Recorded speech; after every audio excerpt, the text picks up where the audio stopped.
मेरी तरफ से आप सभी रावत राजपूत सरदारों को जय माता जी की। मैं आप सभी रावत राजपूत सरदारों को मेरी तरफ से समाज के गौरव और स्वाभिमान के बारे में कुछ कहना चाहता हूं।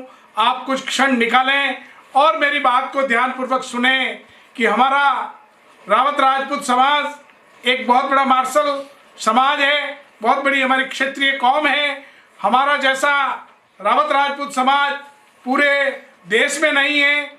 हमने किसी की राजा महाराजा की गुलामी नहीं की, किसी अंग्रेजों की गुलामी नहीं की, किसी मुगल शासक का हमारे पर हुकूमत नहीं रही। हम अपने आप में स्वतंत्र रहे और हमारे पुरखों ने, हमारे रावत राजपूत सरदारों ने जो इस देश की रक्षा के लिए किया, प्रथम विश्व युद्ध की लड़ाई लड़ी, द्वितीय विश्व युद्ध की लड़ाई लड़ी, 1965 का युद्ध लड़ा, 1971 का लड़ा, कारगिल का युद्ध, और आज तक हमारा देश का घर घर से हर युवा सैनिक हमारे समाज का देश के अंदर सभी सेनाओं के अंदर युद्ध लड़ने के लिए तैयार हैं। कई शहीद हो रहे हैं, कई हमारे समाज के स्वतंत्रता सेनानी थे, कई अंडमान निकोबार रंगून की जेलों में रहे।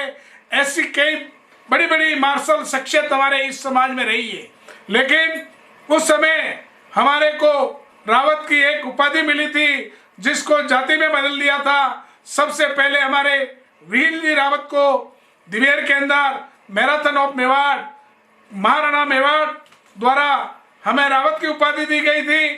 दूसरी हमारे भीमता जी रावत जिन्होंने दिल्ली के ऊपर शासन किया, उस समय मुगल बादशाह द्वारा रावत की उपाधि दी थी।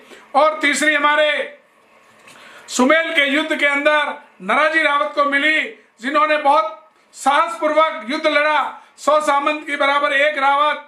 उस समय हमें ये उपाधियां मिली थी, लेकिन हमने इनको एक जाति के रूप में ले लिया और आज तक कहने का मतलब उसका एक रावत राजपूत शब्द हमें इस बात के लिए जो उस समय ओबीसी हुई थी, उस समय राजपूत शब्द हटा दिया था, क्योंकि हमारे मेजर साहब स्वर्गीय फतेह सिंह जी ने जोधपुर महाराजा के साथ एक थाली में भोजन किया और पूरे राजस्थान के सभी राजपूतों ने इस चीज का इतिहास को पता है कि ऐसी क्षत्रिय कौम, ऐसे राजपूत कौम कोई नहीं है जिन्होंने इस तरह के हमारी एक